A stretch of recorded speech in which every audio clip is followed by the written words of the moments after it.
اعوذ باللہ من الشیطان الرجیم، بسم اللہ الرحمن الرحیم۔ السلام علیکم محترم ناظرین و سامعین۔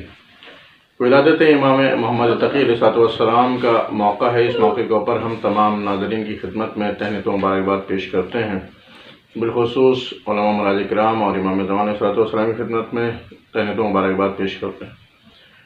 امام محمد تقی علیہ السلام کی ولادت، جو ہمارے نویں امام ہیں اور رسول کے نویں جانشین ہیں، ان کی ولادت بسعادت 10 رجب مرجب سن 195 ہجری مدینہ منورہ میں ہوئی۔ آپ کا نامی لوح محفوظ کے مطابق محمد رکھا گیا اور تقی و جواد وغیرہ آپ کے القاب تھے۔ آپ کے والدین ماجدہ جناب خیزران خاتون اور ریحانہ، اور والد ماجد ہمارے 8ویں امام امام علی رضا علیہ السلام ہیں۔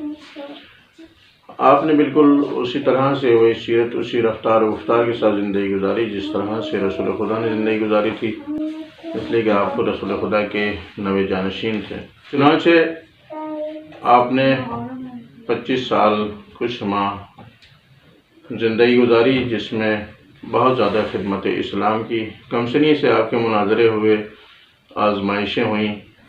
امام کا 9 برس کا سن تھا کہ ایک راہ میں امام رشید کی سواری وہاں سے گزر رہی تھی، تو بچے جو آپ کے ساتھ تھے، کھیل رہے تھے، وہ امام رشید کو دیکھ کر کے فرار کر گئے، لیکن امام اپنی جگہ موجود رہے۔ اس نے آ کر کے سوال کیا کہ آپ نے اپنی جگہ سے کیوں نہیں گئے؟ تو امام نے فرمایا کہ مجھے یہ حسن ظن تھا کہ تو وہ بیجا نہیں ستائے گا اور میرے ہٹ جانے سے راستہ کشادہ نہیں ہو جاتا۔ اس نے کہا کہ اور بچے کھیل لیتے، آپ نہیں کھیلے؟ تو امام نے فرمایا کہ ہم ابس کاموں کے لیے پیدا نہیں کیے گئے ہیں۔ امام کی جوابات سے کافی متاثر ہوا، واپس چلا گیا، آگے بڑھ گیا۔ شکار سے جب لوٹا تو اس نے اپنی مٹھی بن کر کے امام سے سوال کیا، بتائیے میری مٹھی میں کیا ہے؟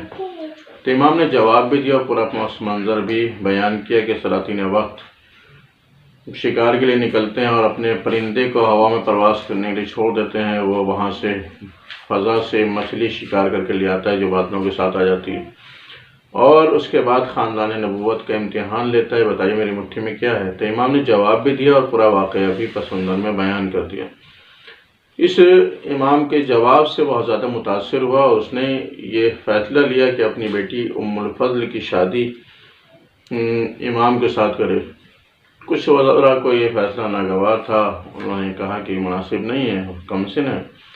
امام نے کہا کہ اس نے امام رشید نے کہا کہ کمسن ضرور ہیں، لیکن یہ امام وقت ہیں اور عالم علم لدنی ہیں، تم چاہو تو ان سے مناظرہ کر لو، ان سے مقابلہ کر لو، علمی مباحثہ کر لو۔ چنانچہ ایک تاریخ معین کی گئی اور علماء فضلاء اس وقت کے بلائے گئے، عمراء رؤساء بلائے گئے، خاص طور سے یحییٰ بن اقسم جو اس وقت کا چیف جسٹس تھا اور قاضی القضات تھا، اس کو بلایا گیا تاکہ وہ امام سے سوالات کرے۔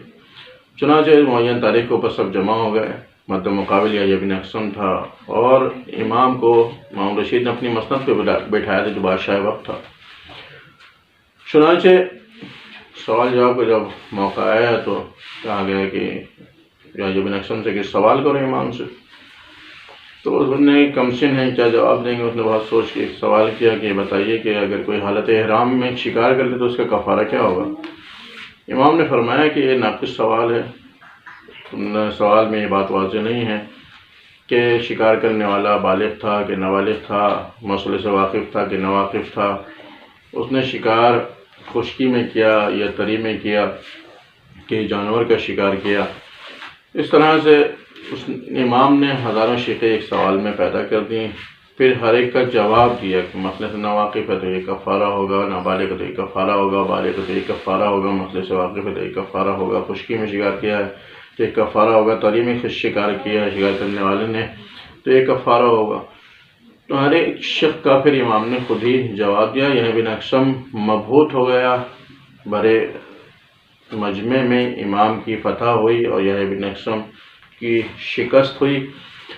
چنانچہ امام رشید اپنے فیصلے پر قائم رہا کہ میں نے جو فیصلہ تھا شادی کا اپنی بیٹی کی ان سے، وہ اپنی جگہ برقرار ہے، اس لیے کہ وہ اپنے دعوے میں صحیح نکلا، امام کی طرفداری کر رہا تھا۔ اس طرح سے مناظرے ہوتے تھے اور امام جواب دیتے تھے، کبھی کبھی اپنے سوال کا خود ہی جواب دیتے تھے کیونکہ کوئی اور جواب نہیں دے پاتا تھا۔ اس کے علاوہ امام کے بہت سے اقوال معجزات ہیں، واقعات ہیں۔ یہاں پر ہم چند اقوال امام کے ذکر کرنا چاہتے ہیں۔ امام محمد تقی علیہ السلام نے ارشاد فرمایا کہ انسان کے لیے فقر کی زینت عفت ہے، خدائی امتحان کی زینت شکر ہے، حسب کی زینت تواضع و فرتنی ہے، کلام کی زینت فصاحت ہے، روایات کی زینت حافظہ ہے، علم کی زینت انکسار ہے، ورع و تقوی کی زینت حسن ادب ہے، قناعت کی زینت خندہ پیشانی ہے۔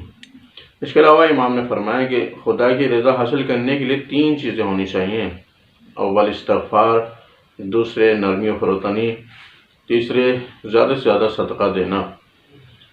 اس کے علاوہ امام فرماتے ہیں کہ جو جلد بازی سے پرہیز کرے گا، لوگوں سے مشورہ لے گا، اللہ پر بھروسہ رکھے گا، وہ کبھی شرمندہ نہیں ہوگا۔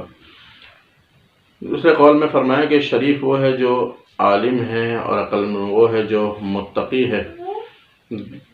دین عزت ہے، علم خزانہ ہے اور خاموشی نور ہے۔ امام فرماتے ہیں دعا کے ذریعے سے ہر بلا ٹل سکتی ہے۔ انسان کو برباد کرنے والی چیز لالچ ہے، لالچ سے انسان کو پرہیز کرنا چاہیے۔ خداوند عالم امام کی ولادت کی برکتیں سب کے شامل حال کرے اور ہمیں بھی دعا میں یاد رکھیے گا۔ خدا حافظ و ناصر، وآخر دعوانا الحمدللہ رب العالمین۔